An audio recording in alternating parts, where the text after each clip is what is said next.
എല്ലാവർക്കും നമസ്കാരം. പുതിയൊരു വീഡിയോയിലേക്ക് സ്വാഗതം. ഇന്നത്തെ വീഡിയോയിൽ നമ്മൾക്ക് ഉപഗ്രഹങ്ങളെക്കുറിച്ച് പഠിക്കാം. നമ്മൾ രാഹുകാലത്തെക്കുറിച്ച് കഴിഞ്ഞ വീഡിയോയിൽ പഠിച്ചു. രാഹുകാലത്തെക്കുറിച്ചും മറ്റുള്ള ഗ്രഹങ്ങളുടെ കാലത്തെക്കുറിച്ചും അനുബന്ധമായിട്ട് തന്നെ പഠിച്ചു. നമ്മൾ പലപ്പോഴും കേട്ടിട്ടുള്ള വാക്കാണ്, രാഹുകാലത്തോടനുബന്ധിച്ച് തന്നെ കേൾക്കാറുള്ള ഒന്നാണ് ഗുളികകാലം, യമകണ്ഠകകാലം എന്നൊക്കെ. ഇത് എന്താണ് എന്നാണ് ഈ വീഡിയോയിൽ വിവരിക്കാൻ പോകുന്നത്. ഓരോ ഗ്രഹങ്ങൾക്ക്, അതായത് സപ്തഗ്രഹങ്ങൾക്ക്, സൂര്യൻ മുതൽ ശനി വരെയുള്ള 7 ഗ്രഹങ്ങൾക്ക് 7 ഉപഗ്രഹങ്ങൾ ഉള്ളതായിട്ട് സങ്കല്പമുണ്ട് ജ്യോതിഷത്തിൽ. അവയുടെ പേരുകൾ യഥാക്രമം ഞാനിവിടെ കൊടുക്കുന്നുണ്ട്. സൂര്യന് കാലൻ, ചന്ദ്രന് പരിധി, കുജന് ധൂമൻ, ബുധന് അർദ്ധപ്രഹരൻ, ഗുരുവിന് യമകണ്ഠകൻ, ശുക്രന് യാമശുക്രൻ, ശനിക്ക് ഗുളികൻ. ഗുളികൻ മാന്തി എന്നുള്ള പേരിലും അറിയപ്പെടുന്നുണ്ട്. പുരാണ കഥകളിലൊക്കെ ഈ ഗ്രഹങ്ങളുടെ മക്കളായിട്ടാണ് ഉപഗ്രഹങ്ങളെ പറഞ്ഞിട്ടുള്ളത്.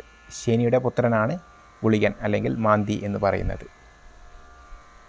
ഇത് സമയബിന്ദുക്കളാണ്, ഒരു യഥാർത്ഥത്തിലുള്ള ഒരു ഗ്രഹം അല്ല ഇവർ.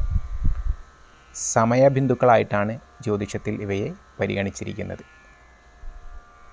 അവ എങ്ങനെ കാണുന്നു എന്നുകൂടി വിശദീകരിക്കാം.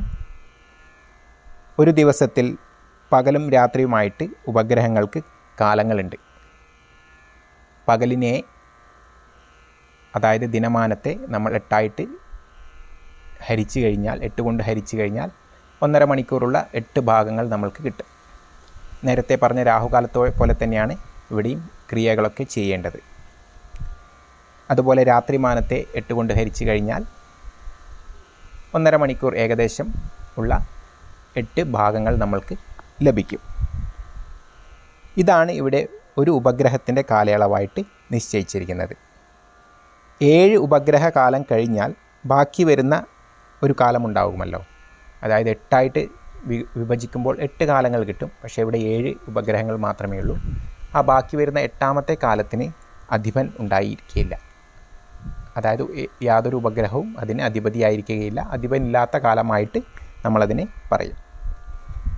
ഇത് കണക്കാക്കുന്ന രീതി, ഓരോ ആഴ്ചയിലും ആ വാരാധിപൻ്റെ ഉപഗ്രഹ കാലമാണ് ആദ്യം വരിക. അതായത് ഞായറാഴ്ചയാണെങ്കിൽ ആദ്യത്തെ 1.5 മണിക്കൂർ കാലൻ എന്ന ഉപഗ്രഹത്തിൻ്റെ കാലമാണ്. ശേഷം ചന്ദ്രൻ, പിന്നീടുള്ള 1.5 മണിക്കൂർ ചന്ദ്രൻ്റെ ഉപഗ്രഹമായിട്ടുള്ള പരിധിയുടെ കാലം. അതിനുശേഷം കുജൻ്റെ ഉപഗ്രഹമായിട്ടുള്ള ധൂമൻ്റെ കാലം. അതിനുശേഷം അർദ്ധപ്രഹരൻ്റെ കാലം. ശേഷം യമകണ്ഠകൻ്റെ കാലം.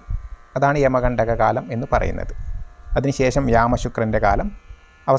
അവസാനമല്ല 7ാമത്തേതായിട്ട് ഗുളികകാലം വരും.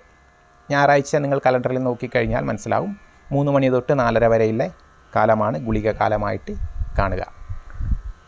അതിനുശേഷമുള്ള അവസാനത്തെ 1.5 മണിക്കൂർ അതിന് അധിപൻ ഇല്ല. അതെല്ലാ ദിവസവും അങ്ങനെ തന്നെയാണ്. 7 ഗ്രഹങ്ങളത് മുഴുവനായിട്ടും ചേർത്ത് കഴിഞ്ഞാൽ അവസാനം വരുന്ന 1.5 മണിക്കൂറിന് അധിപൻ ഉണ്ടായിരിക്കുകയില്ല. ഇത് ഉദാഹരണമായിട്ട് വേറെ ഏതാഴ്ച വേണമെങ്കിലും എടുക്കാം. ഇനി ബുധനാഴ്ചയാണെങ്കിൽ നമ്മൾക്ക് ആദ്യത്തെ ഉപഗ്രഹം കാലം എന്ന് പറയുന്നത് അർദ്ധപ്രഹരൻ്റെ കാലമായിരിക്കും. കാരണം ബുധൻ്റെ പുത്രനായിട്ട് അർദ്ധപ്രഹരനെ പരിഗണിച്ചു. അങ്ങനെ അർദ്ധപ്രഹരൻ്റെ കാലം ആണ് ആദ്യം തുടങ്ങുന്നത്. ശേഷം വ്യാഴം, അതിനുശേഷം ശുക്രൻ, അതിനുശേഷം ശനി കഴിഞ്ഞാൽ വീണ്ടും സൂര്യൻ്റെ ഉപഗ്രഹമായിട്ടുള്ള കാലൻ്റെ കാലമായിരിക്കും. ശേഷം പരിധി, ധൂമൻ, അത് കഴിഞ്ഞ് 8ാമത്തെ കാലം അധിപനില്ലാത്തതായിരിക്കും. അത് എല്ലായ്പ്പോഴും നമ്മൾ അറിഞ്ഞിരിക്കുക. ഇതാണ് പകലിൽ ഉപഗ്രഹങ്ങളുടെ കാലം കാണുന്ന രീതി.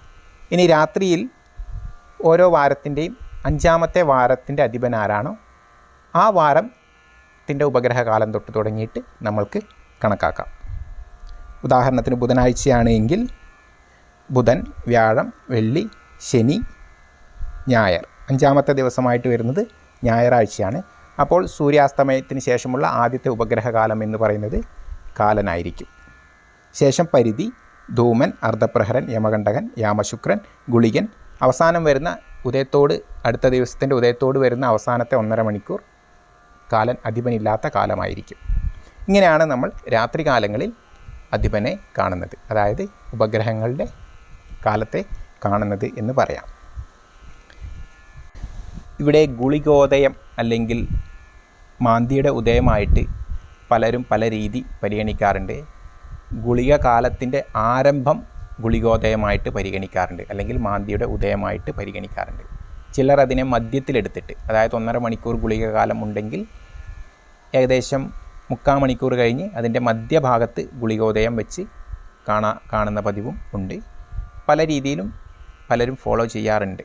എന്തായാലും ഗുളികോദയം വരുന്നത് ഗുളിക കാലത്തിലായിരിക്കും, അല്ലെങ്കിൽ മാന്തിയുടെ ഉദയം വരുന്നത് ഗുളിക കാലത്തിലായിരിക്കും എന്ന് നമ്മൾ മനസ്സിലാക്കിയിരിക്കുക. അത് പകലും ഒരു രാശിയിലായിരിക്കും, രാത്രി വേറൊരു രാശിയിലായിരിക്കും. ഒരു ദിവസം തന്നെ 2 ഗുളിക കാലമുള്ളത് കൊണ്ട് 2 പകലും രാത്രിയും ഗുളികോദയം വ്യത്യസ്തമായിരിക്കും എന്ന് വേണമെങ്കിൽ പറയാം. അതിൻ്റെ ക്രിയകൾ ചെയ്യുന്നത് ലഗ്നസ്ഫുടം കാണുന്നതിന് തുല്യമാണ്. അതായത് ഏത് സമയമാണ് ഗുളിക കാലം എന്ന് എത്തിക്കഴിഞ്ഞാൽ ആ സമയത്തിന്, ഗുളികോദയം തുടങ്ങുന്ന ആ സമയം നമ്മൾ നോട്ട് ചെയ്ത് വെക്കുക. ആ സമയത്തെ ലഗ്നസ്ഫുടം കണ്ടു കഴിഞ്ഞാൽ, ലഗ്നസ്ഫുടം കാണുന്ന രീതി ഞാൻ വിവരിച്ചിട്ടുണ്ട്, നമ്മൾക്ക് ആ ഗുളികൻ ആ രാശിയിൽ ഏത് ബിന്ദുവിലാണ് നിൽക്കുന്നത് എന്ന് മനസ്സിലാക്കാൻ പറ്റും. അതുപോലെ രാത്രി ഗുളികോദയം കാണണമെങ്കിൽ രാത്രിയിൽ ഗുളികൻ ഉദിക്കുന്ന സമയം ഈ പറഞ്ഞ ക്രിയപ്രകാരം കണ്ടതിന് ശേഷം ആ സമയത്തെ ലഗ്നസ്ഫുടം കാണുകയാണെങ്കിൽ ഗുളികൻ്റെ സ്ഫുടവും അല്ലെങ്കിൽ മാന്തിയുടെ സ്ഫുടം നമ്മൾക്ക് ലഭിക്കും. അപ്പോൾ ഇത്രയുമാണ് ഉപഗ്രഹങ്ങളെക്കുറിച്ച് പറയാനുള്ളത്.